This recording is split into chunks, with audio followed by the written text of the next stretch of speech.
दोस्तों, एक बार फिर से स्वागत है आपका मेरे YouTube channel study with civil buddy में। और मैं हूं अमित सिंह भदौरिया। आज हम बात करने वाले हैं एस्टिमेट एंड कॉस्टिंग के लेक्चर नंबर 4 की। ये जो हमारा लेक्चर नंबर 4 होगा, इससे पहले मैंने 3 लेक्चर अपलोड कर दिए हैं। उनका लिंक आपको डिस्क्रिप्शन में अवेलेबल हो जाएगा। लेक्चर नंबर 3 की अगर बात करें तो ऊपर आपको आई आइकन दिख रहा है, यहाँ पे आपको लेक्चर नंबर 3 मिल जाएगा।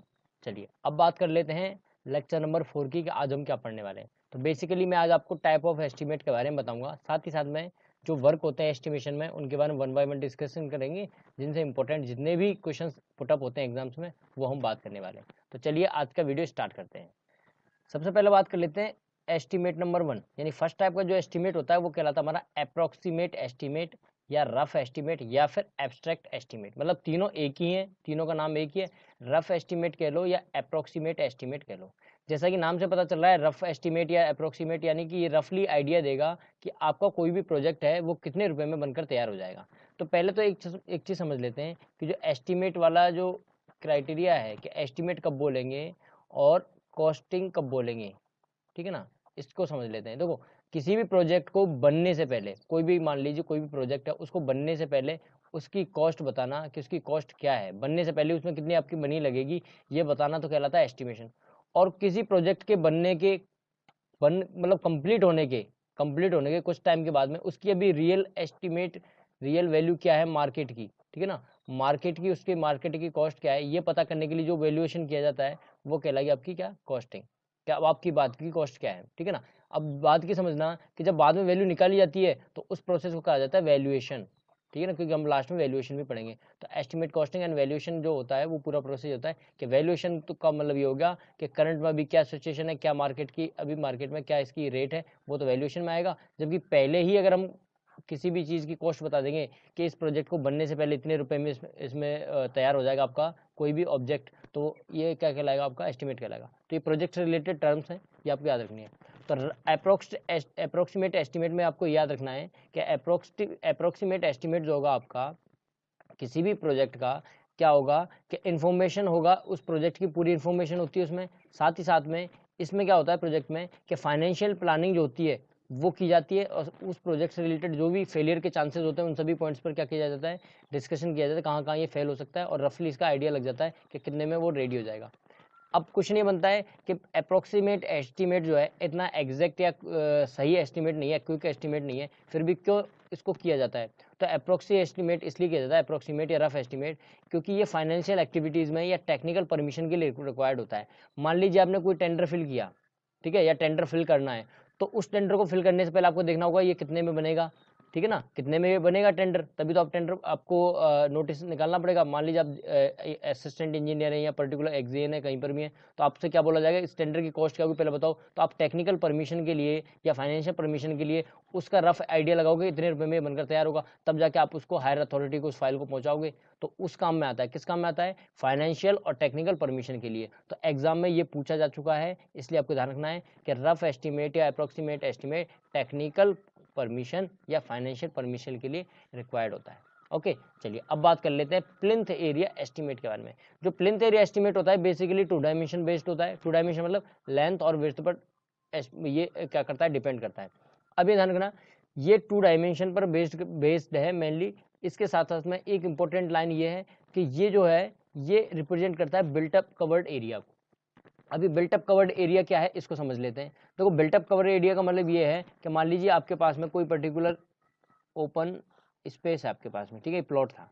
इस प्लॉट में आपने सिर्फ और सिर्फ जो आपने रहने के लिए मकान बनाया है वो सिर्फ इतने एरिया में बनाया है, ठीक है, सिर्फ इतने एरिया में बनाया है। और बाकी का जो प्लॉट था आपका, ये जो मैं ब्लैक कलर से दिखा रहा हूँ, ये खाली है, इसमें आपने कुछ भी नहीं बनाया, खाली है, ठीक है।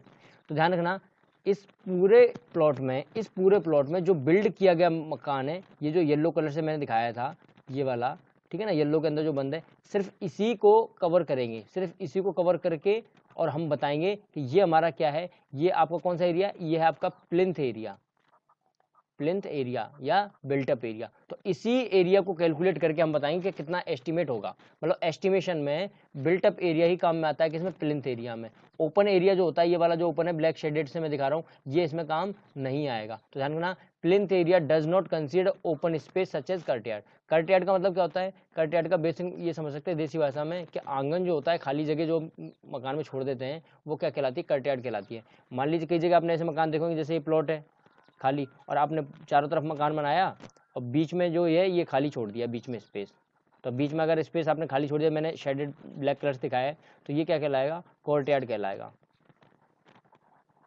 ठीक है ना, ये आपका कोर्टयार्ड कहलाएगा। खाली जगह छोड़ देंगे, वो क्या कहलाएगा? कोर्टयार्ड। तो ये ध्यान रखना, ये कोर्टयार्ड जो होता है, ये किस में कंसीडर नहीं होता है? ये प्लिंथ एरिया में कंसीडर नहीं किया जाता है। तो ये भी आपको याद रखना है, क्योंकि ये एसएससी में पूछा जा चुका है और कहीं किसी अदर एग्जाम में भी पूछा जा सकता है। ठीक है, तो आपको ध्यान रखना है। और भी चीज़ें होंगी, वो इंपॉर्टेंट चीज़ें मैं आपको धीरे धीरे बताता रहूँगा। जो भी मैं बता रहा हूँ सिर्फ उतना आपको पढ़ना है और उतना ही आपको समझना है। जो इंपॉर्टेंट चीज़ें होंगी रिवीजन टाइम पर, वो मैं आपको रिवाइज कराऊंगा जब किसी और टॉपिक को मैं पढ़ाऊंगा। ठीक है, तो अभी बात कर लेते हैं नंबर 3 की, क्यूब रेट एस्टिमेट। अब देखो, पहले मैं बात करें लेंथ इंटू विड्थ, अब यहाँ क्यूब है तो लेंथ, विड्थ और हाइट तीनों को कंसीडर किया जाएगा। अगर कंपेयर करें कि क्यूब रेट एस्टिमेट में और आपके प्लिंथ एरिया एस्टिमेट में, दोनों में से बेटर कौन है? तो क्यूब रेट बेटर है। ध्यान रखना, क्यूब रेट एस्टिमेट जो है मोर एक्यूरेट है प्लिंथ एरिया एस्टिमेट से। ठीक है, चलिए अब बात कर लेते हैं डिटेल एस्टिमेट की। जो डिटेल एस्टिमेट होता है, ये सबसे इंपॉर्टेंट है। क्यों है इंपॉर्टेंट? क्योंकि ये डिटेल्ड एस्टिमेट होता है और हर चीज़ की क्या होती है? डिटेलिंग की जाती है और स्पेसिफाइड किया जाता है कि किसकी कितनी डायरेक्शन है, किसकी क्या डायमेंशन है, किस तरह से आपने काम किया है। साथ ही साथ में यहाँ पे क्या है, ड्राइंग भी यूज़ में आती है। तो ये ड्राइंग यूज़ की जाती है तो स्पेशल काम हो जाता है। अगर ड्राइंग से आप काम कर रहे हैं तो स्पेसिफिकेशन भी पता चल जाती है आपको। तो इससे ये पता चलता है कि सबसे बढ़िया जो एस्टिमेट है, एक्यूरेट एस्टिमेट है, वो कौन सा है? सबसे एक्यूरेट एस्टिमेट कौन सा है? डिटेल्ड एस्टिमेट है। ये आपको याद रखना है, तो ये सबसे इंपॉर्टेंट है। ये भी एग्जाम में पूछा जा चुका है कि डिटेल्ड एस्टिमेट जो होता है वो एक्यूरेट एस्टिमेट है या नहीं है, तो बिल्कुल है। ठीक है, इसके अलावा और भी एस्टिमेट होते हैं छोटे, जैसे अप्रोक्सीमेट क्वांटिटी एस्टिमेट हो गया, रिवाइज्ड एस्टिमेट हो गया, सप्लीमेंट्री एस्टिमेट हो गया, एनुअल रिपेयर एस्टिमेट हो गया। तो ये भी एस्टिमेट होते हैं, जिनके सिर्फ आपको नाम याद रखने हैं। जो इंपॉर्टेंट है वो मैंने आपको बता दिए हैं। लेकिन एग्जाम में कई बार पूछा जा चुका है कि जो आपके रिवाइज एस्टिमेट होता है, ठीक है ना, जो रिवाइज एस्टिमेट होता है उसकी कंडीशन क्या होती है? कब रिवाइज एस्टिमेट लागू होगा? ठीक है, कब आप अप्लाई करेंगे रिवाइज एस्टिमेट को? तो अब इसके क्या 3 पॉइंट है बेसिकली, इन तीनों पॉइंट को समझ लेते हैं। पहला तो ये समझना, कभी भी आप किसी भी टेंडर को या किसी भी प्रोजेक्ट के ऊपर आप वर्क कर रहे हो, मान लीजिए उस प्रोजेक्ट के लिए आपने सेंक्शन किया था अमाउंट 100 रुपये, कि 100 रुपये में पूरा टेंडर कंप्लीट हो जाएगा। बट वो जो टेंडर आपने बोला था कि 100 रुपये में हो जाना चाहिए, वो 100 रुपये में नहीं हो रहा है। वो किस में हो रहा है? 105 रुपये में या उससे ज़्यादा अमाउंट में हो रहा है। मतलब 5% से एक्स्ट्रा अगर आपका अमाउंट जा रहा है, सेंक्शन अमाउंट से 5% जा रहा है, तो उस केस में आपको क्या करना होगा? रिवाइज्ड एस्टिमेट करना होगा, रिवाइज्ड एस्टिमेट बनाना होगा उस केस में आपको। मतलब आपने प्रोजेक्ट की किसी भी पर्टिकुलर कॉस्ट का, जैसे मैंने यहाँ पे 100 लिया, तो हो सकता है कुछ और भी होगा, तो उससे अगर ज़्यादा हुआ, 5% ज़्यादा हुआ अमाउंट, तो उस केस में आपको रिवाइजन करना होगा। ठीक है, रिवाइज एस्टिमेट लाना होगा। इसके अलावा या फिर ऐसा होता है कि आपने जो सेंक्शन अमाउंट था पर्टिकुलर किसी भी वर्क का, उससे 10% ज़्यादा हो, तो आपको रिवाइज एस्टिमेट लाना होगा। फॉर एग्जाम्पल मान लीजिए जैसे अर्थ वर्क का काम था, ठीक है, अर्थ वर्क के लिए आपने बोला था कि 100 रुपये में हो जाएगा, और टोटल जो अमाउंट था वो 100,000 में हो जाएगा। टोटल कॉस्ट जो है प्रोजेक्ट की वो तो 1000 रुपये में है, और 100 रुपये में आपका क्या होता है? सिर्फ और सिर्फ अर्थवर्क होता है। लेकिन अर्थवर्क आपका वो मान लीजिए 120 रुपीज़ में, यानी कि आपने 100 रुपये के लिए कहा और वो चीज़ 120 में हो रही है, यानी 20% इंक्रीज हो गया। बट क्राइटेरिया क्या है कि 10% ज़्यादा होना चाहिए, यानी 110 या 110 से कम में हो जाना चाहिए था, लेकिन आपका तो 120 पहुँच गया। यानी कि अब आपको क्या करना होगा? रिवाइज्ड एस्टिमेट बनाना पड़ेगा। ओके, तो रिवाइज्ड एस्टिमेट कब आता है? या तो पर्टिकुलर उस अमाउंट का पूरे प्रोजेक्ट की कॉस्ट का 5% से ज़्यादा हो जाए, या उस पूरे प्रोजेक्ट में किसी एक पर्टिकुलर एक इवेंट का या किसी एक पर्टिकुलर एक्टिविटी का अमाउंट जो है वो 10% से ज़्यादा निकल जाए, या फिर आपके जो मटेरियल है उस मटेरियल में डेविएशन आ जाए कुछ ज़्यादा ही। ठीक है ना, लार्ज डेविएशन आएगा मटेरियल में तो हो जाएगा। ठीक है, तो 3 तरीके हैं, 3 तरीके से आपका क्या हो सकता है? कोई भी आपका प्रोजेक्ट है वो रिवाइज किया जा सकता है। ठीक है, चलिए अब बात कर लेते हैं नेक्स्ट, सप्लीमेंट्री एस्टिमेट की। ध्यान रखना, जो सप्लीमेंट्री एस्टिमेट होता है, इसमें आपको ये ध्यान रखना है सप्लीमेंट्री एस्टिमेट में, क्योंकि ये इंपॉर्टेंट है, सप्लीमेंट्री एस्टिमेट एग्जाम में पूछ लेते हैं। सप्लीमेंट्री एस्टिमेट रोल में कब आता है? सप्लीमेंट्री एस्टिमेट रोल में तब आएगा जब आपके कोई न्यू कंसेप्ट आ जाएगा, न्यू डिजाइन होगी, या आप पर्टिकुलर जो आपने डिजाइन सोची थी उस डिजाइन में आपने चेंज कर दिया, तो उस केस में फिर आपको सप्लीमेंट्री एस्टिमेट लागू करना पड़ेगा। ठीक है, उससे पहले सप्लीमेंट्री एस्टिमेट की कोई जरूरत नहीं है, उससे पहले एक ही एस्टिमेट आ सकता है, वो हो सकता है रिवाइज्ड एस्टिमेट। ओके, तो सप्लीमेंट्री एस्टिमेट कब आएगा? जब आपको या तो न्यू कंसेप्ट आ जाएगा या न्यू डिजाइन होगी, या आपको कोई चेंजेस करवाने होंगे पर्टिकुलर अपनी ओल्ड डिजाइन में। ओके, चलिए अब बात कर लेते हैं सोलिंग की। अब हम आगे की तरफ चल रहे हैं। टाइप्स ऑफ एस्टिमेट हमने पढ़ लिया है। अब जो हम पढ़ने जा रहे हैं वो काफ़ी इजी टॉपिक है, मतलब छोटा सा टॉपिक है, समझने वाला है, क्योंकि एग्जाम में पूछ लेते हैं। एसएससी में एक क्वेश्चन आ चुका है, तो ये चीज़ समझ लेना ढंग से कि काफ़ी इंपॉर्टेंट चीज़ है। सोलिंग क्या होती है? तो जैसा मैंने आपको इससे पहले में सेकंड वीडियो मैंने बताया था कि लॉन्ग बॉल शॉर्ट बॉल का जो न्यूमेरिकल बताया था, मैंने उसमें बताया था एक फुटिंग बताई थी मैंने, क्रॉस सेक्शन में मैंने ऐसे करके बताया था कि यहाँ पर एक प्लिंथ लेवल होगा, फिर उसके नीचे फुटिंग होगी, ठीक है, फिर उसके नीचे एक फुटिंग है, और उसके नीचे यहाँ पर क्या है, कॉन्क्रीट का एक फ्लोर था। अब यहाँ पे जो कंक्रीट का फ्लोर था, बेसिकली डायरेक्टली कंक्रीट के फ्लोर के नीचे क्या होता है, यहाँ पर क्या है, ब्रिक्स वगैरह लगा दी जाती हैं। यहाँ पे क्या होती है, ब्रिक्स लगाई जाती हैं, फ्लैट ब्रिक्स बोलते हैं उनको, ठीक है ना। तो ब्रिक का जो फ्लैट सोलिंग की जाती है, ब्रिक्स लगाई जाती हैं, इसी ब्रिक्स को क्या कहते हैं, सोलिंग कहते हैं, नीचे जो ब्रिक्स लगाई जाती हैं। तो अब ये समझ लेना, it is the process of making the base for concrete work और other work by using layers of dry bricks और स्टोन्स। मतलब ये एक प्रोसेस है। क्या है प्रोसेस? आपको जो कंक्रीट का वर्क करना है, या कंक्रीट का कोई फ्लोर बनाना है, या कोई अदर तरीके का कोई फ्लोर बनाना है, कोई अदर तरीके का वर्क करना है, उसके लिए जो बेस बनाया जाएगा, मजबूत जो आपको बेस चाहिए, ये जो बेस बना रहे हैं आप, तो ये जो बेस बनाया जाए, इस बेस के लिए आप या तो ब्रिक्स काम में ले लो या स्टोन काम में ले लो। ब्रिक्स और स्टोन को जो नीचे रखा जाता है, इसी को क्या बोला जाता है? इसी को बोला जाता है सोलिंग।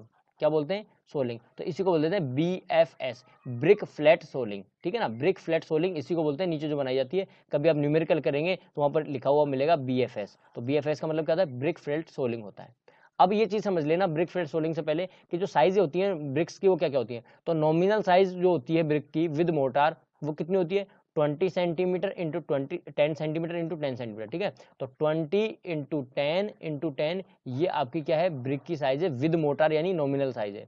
और मॉड्यूलर जो साइज होती है ब्रिक की, या मॉड्यूलर ब्रिक की जो साइज होती है, स्टैंडर्ड साइज, वो कितनी होती है? 19 centimetre into 9 centimetre into 9 centimetre, यानी कि 1 सेंटीमीटर का आपका क्या मान के चलते हो? मोर्टार मान के चलते हो, ठीक है। अब बात करते हैं कन्वेंशनल ब्रिक की या ट्रेडिशनल ब्रिक की। तो ध्यान रखना, कन्वेंशनल ब्रिक, ट्रेडिशनल ब्रिक जो होती हैं, ये क्या होती है, इनकी साइज कोई पर्टिकुलर फिक्स नहीं है, क्योंकि अलग अलग जगह पर अलग अलग ये वेरी करती रहती है, ठीक है ना। स्टैंडर्ड नहीं है, लेकिन ऊपर वाली जो है वो दोनों स्टैंडर्ड है।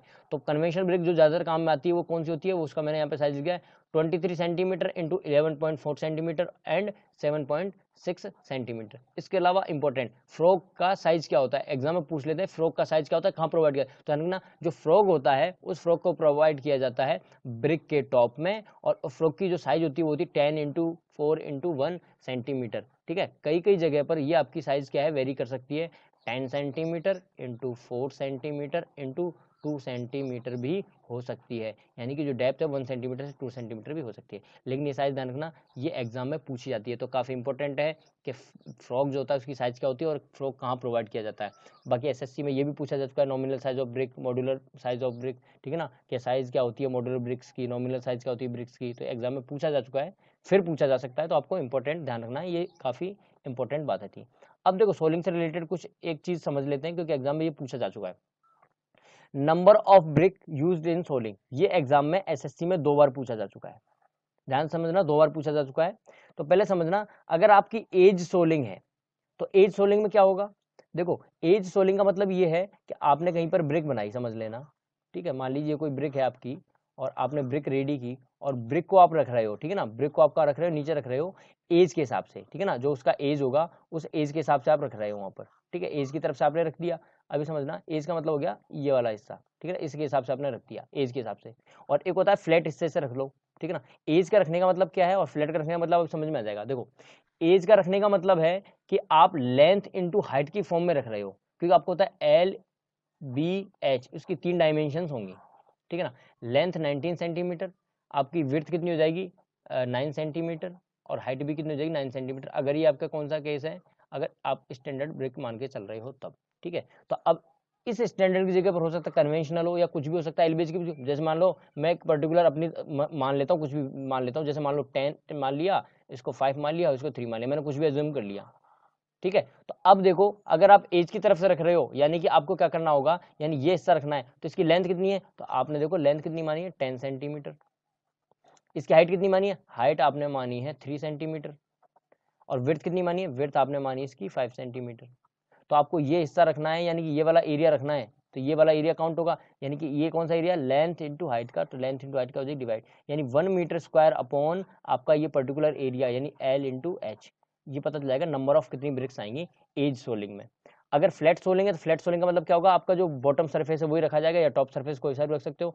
टॉप सरफेस को तो इसमें लेंथ आएगी और विड्थ आएगी, तो आपका क्या हो जाएगा 1 meter square upon length into width हो जाएगी, नंबर ऑफ ब्रिक्स पता चल जाएंगी कि फ्लैट सोलिंग में कितनी रखी जाती है। तो ब्रिक फ्लैट सोलिंग अब जब हम बोलते हैं तो BF बोल देते हैं, या फिर एज आपकी ब्रिक एज सोलिंग या BES बोलते हैं, तो यानी कि आपको एज के अकॉर्डिंग रखनी है। तो ब्रिक्स को कंक्रीट के नीचे दो तरीके से रखा जा सकता है, या तो आप एज की तरफ से रख सकते हो, या फिर आप कर सकते हो फ्लैट यानी सरफेस की तरफ से रख सकते हो, जो आपका फ्लैट सरफेस हो। दो तरीके हो गए, ठीक है। तो ये आपको याद रखना है। अब एग्जाम में ये पूछा गया था कि number of bricks required in 1 meter square on edge soling, तो एज सोलिंग में 1 मीटर स्क्वायर कितनी ब्रिक्स की रिक्वायरमेंट होती है, कन्वेंशनल ब्रिक होती है, तो याद रखना कितनी होती है 54 होती है।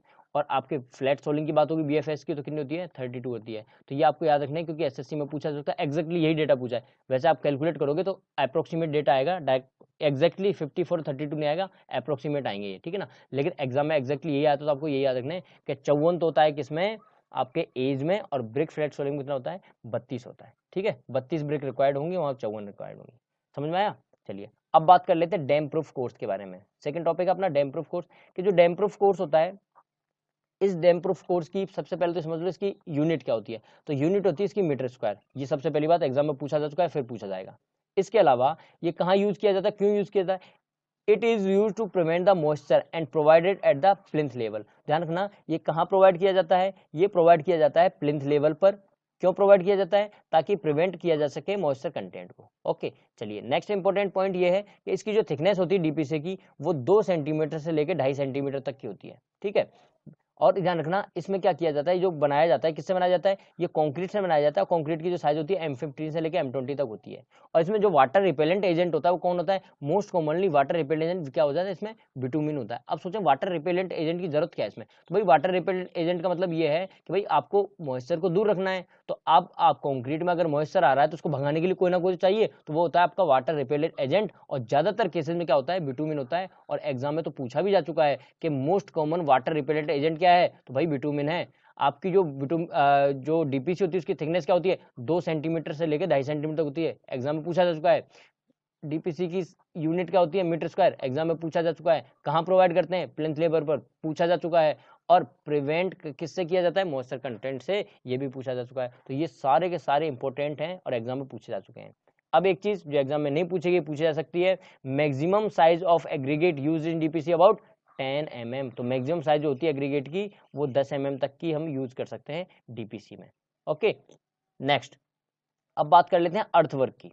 देखो भाई, जो अर्थवर्क किया जाता है, यानी कि जितना भी अर्थवर्क से रिलेटेड वर्क होगा, उसको किस में मेजर किया जाता है, मीटर क्यूब में किया जाता है। बट इसमें भी क्या है, नोट आपको याद रखना है, जैसे मैंने लास्ट टाइम बताया था कि जो सरफेस ड्रेसिंग का वर्क होगा, सरफेस ड्रेसिंग का होगा, या फिर आपकी जो डेप्थ होगी बोरोपिट की, वो 30 सेंटीमीटर से कम होगी, तो उस केस में ये क्या होता है, ये मीटर स्क्वायर में कैलकुलेट किया जाता है। तो ध्यान रखना, if the depth of excavation is less than 30 centimetre then the excavation will be surface और shallow excavation, it is measured in metre square. ठीक है, ये इंपॉर्टेंट है। साथ ही साथ में the general lead and lift in excavation is about 30 metre and 1.5 metre, यानी कि जो लीड होती है वो तो 30 मीटर होती है, और लिफ्ट जो होती है वो होती है क्या, 1.5 मीटर। अब क्वेश्चन ये बनता है कि लीड कितनी होती है और लिफ्ट कितनी होती है। तो देखो, दो चीजें मैं बता देता हूँ, ढंग से समझना। देखो, आप एक चीज तो पहले ही समझ लो कि अगर आपसे एग्जाम में पूछा जाता है सरफेस ड्रेसिंग का क्वेश्चन, ठीक है ना, सरफेस ड्रेसिंग है वो किस में मेजर की जाएगी, तो आप बोलेंगे मीटर स्क्वायर में। अगर आपसे बोलता है surface dressing up to 15 centimeter, किस में मेजर की जाएगी, मीटर स्क्वायर में। मतलब आपको अगर कोई डेटा नहीं मिलता है कितनी डेप्थ है सरफेस ड्रेसिंग की, तो आपको मीटर स्क्वायर देना है। अगर आपको डेटा मिलता है 15 सेंटीमीटर तक की सरफेस ड्रेसिंग है, तो आपको आंसर मीटर स्क्वायर में देना है। लेकिन आपको बोलता है surface dressing up to 30 centimeter, तो उस केस में आपको मीटर क्यूब आंसर देना पड़ेगा। मैं सरफेस ड्रेसिंग की बात कर रहा हूँ, ध्यान रखना। लेकिन अगर आपको कोई बोलता है बोरोपिट है, ठीक है ना, बोरोपिट है या एक्सकवेशन हो रहा है 30 सेंटीमीटर तक या इससे कम, तो आप बोलेंगे मीटर स्क्वायर, और 30 मीटर सेंटीमीटर ज्यादा हुआ तो उसमें क्या हो जाएगा, मीटर क्यूब हो जाएगा। पहले तो ये नोट कर लो, दोनों में डिफरेंस है, वापस सुन लेना रिपीट करके वीडियो, ठीक है, लेकिन ये इंपॉर्टेंट था, ये मैंने बता दिया। इसके अलावा सुनो, लीड क्या होती है, लिफ्ट क्या होती है। देखो मान लो ये आपका कोई ग्राउंड लेवल है, ये आपका कोई ग्राउंड लेवल है, आपने क्या किया, यहाँ पर एक बोरोपिट बनाया और यहाँ पे जो मिट्टी थी, यहाँ पे जो मिट्टी थी इसको निकाल के यहाँ रख लिया, समझना, इस पूरी मिट्टी को निकाल के आपने ऊपर ले जाके रख लिया, ठीक है। तो इस तरह से आपने मान लिया, ये मैंने यहाँ पे मान लिया मिट्टी है, और इस मिट्टी को यानी कि सोइल को आपने इकट्ठा कर लिया। अब समझना, यहाँ पे जो सोइल थी इसका सीजी कहाँ होगा, यहाँ होगा, और यहाँ पे जो सोइल थी इसका सीजी कहाँ होगा, यहाँ। तो देखो यहाँ से यहाँ तक दोनों सीजी के में डिफरेंस कितना है, कितनी डिस्टेंस तक हम चल के गए हैं भाई, इस डिस्टेंस तक चल के गए, कुछ ना कुछ डिस्टेंस होगी, तो इसको तो बोलते हैं लीड, ठीक है। दोनों सीजी में कितना हाइट का डिफरेंस है, जितनी हाइट का डिफरेंस है उसको बोलते हैं लिफ्ट। समझ में आया, लीड और लिफ्ट का मतलब क्या होता है, ये होती है लीड और लिफ्ट, सीजी से कैलकुलेट करते हैं, सीजी के देखते हैं।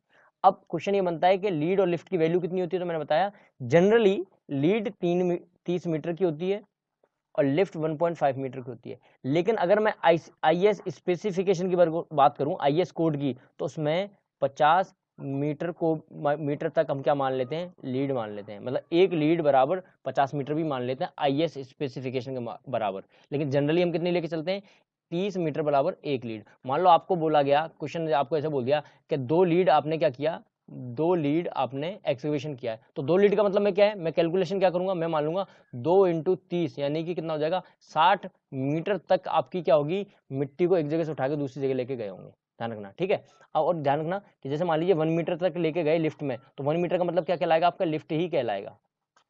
जरूरी नहीं है कि आप 1.5 मीटर लेके जाओ तभी आपका लिफ्ट कहलाएगी, जरूर थोड़ा ना है। मान लीजिए यहाँ से आपने मिट्टी उठाई और इसको लेके जाना है यहाँ पर, और ये डिस्टेंस कितनी है, 20 मीटर है, डिस्टेंस 30 मीटर है ही नहीं, तो इसको क्या बोलेंगे, तो भी इसको क्या बोलेंगे, एक लीड ही बोलेंगे, ध्यान रखना, एक लीड ही बोलेंगे उस केस में, जनरली इसको लीड ही बोलेंगे। लेकिन जब ऐसा होता है उस केस में स्पेसिफाई किया जाता है कि कितने मीटर तक की है, ठीक है ना, कितने मीटर तक की है, ये भी स्पेसिफाई किया जाता है। तो ये आप याद रखना, जनरल केस में 30 मीटर और 1.5 मीटर एसएससी में पूछा जा चुका है ये। लेकिन अगर कहीं स्पेसिफाई कर दिया जाए, जैसे कोई गुप्तन गुप्ता बुक है आर एगोर वगैरह में स्पेसिफाई कर दिया जाता है, तो ध्यान रखना 50 मीटर की भी क्या होती है, लीड होती है, गलत नहीं होती है, अगर कहीं पूछ लिया जाए तो ये भी याद रखना, ठीक है। चलिए अब देखो 20 मिनट का वीडियो बन चुका है, मैं लगभग 20 मिनट के ही वीडियो बनाऊंगा, और आगे का जो लेक्चर है वो अब क्या करेंगे, नेक्स्ट वीडियो में डिस्कस करेंगे। अब आपको अब जो नेक्स्ट वीडियो आपको मिलने वाला है वो होगा कौन सा, लेक्चर नंबर 5। ओके, तो अगर आपको जैसे वीडियो पसंद आ रहे हैं, आपको लग रहा है कि ये वीडियोस जो हैं वो आपके काम के हैं, तो आप क्या कर सकते हैं, इन वीडियोस को लाइक कर सकते हैं, सब्सक्राइब कर सकते हैं अपने चैनल को, और क्या कर सकते हैं, इन वीडियोस को शेयर कर सकते हैं। अगर आप चाहते हैं ये जो पीडीएफ है यानी कि जो ई बुक है ये आपको चाहिए, तो इसका लिंक आपको डिस्क्रिप्शन में मिल जाएगा, वहाँ से आप परचेज कर सकते हैं, ठीक है। 48 रुपये में आपको ये मिल जाएगी वहाँ से। अगर आप में से ऐसा कोई स्टूडेंट है जो इसको परचेज नहीं कर सकता, उसके पास पैसे नहीं है, तो मुझे मैसेज करे व्हाट्सएप पे, मैं डायरेक्टली उसको फ्री ऑफ कॉस्ट प्रोवाइड करा दूंगा। देखो बेसिकली पता है क्या होता है कि ये इनडायरेक्ट इनकम होती है। जैसे मैं अगर यूट्यूब पे पढ़ा रहा हूँ, तो मुझे यूट्यूब पे पढ़ाने से पैसे कहाँ से मिलेंगे, एडवर्टाइजमेंट से मिलेंगे, ठीक है ना। एडवर्टाइजमेंट अगर आप देख रहे हो तो उससे मुझे पैसा मिल सकता है, ठीक है, बहुत कम मिलता है उससे। तो एक तरीके से मैं आपसे क्या है, इनडायरेक्टली फीस ले रहा हूँ इस ई बुक को बेचकर।